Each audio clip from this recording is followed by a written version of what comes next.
Hello everyone, welcome to Mobile's Techland. Today I'm going to show you how you can create a text logo for a brand. So I have downloaded multiple fonts from DaFont.com and it is a very beautiful site to choose any font. Also you can support the artist if you want to, and most of the time you can use their fonts freely.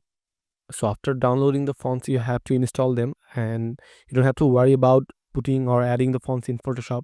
Here I'm just outlining the basic text and I have to type the name of the font to use the font, and I'm just going to create a very cheap 3D effect which is very easy.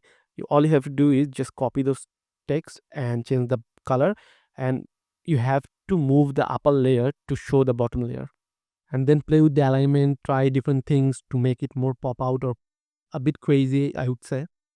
And I have already practiced this text, so I'm just gonna copy the thunder from the other text and put it here. So that's it. This was a very quick and easy tutorial, and this is just a starting point. You can develop from here. So thank you very much for watching. I hope you liked it.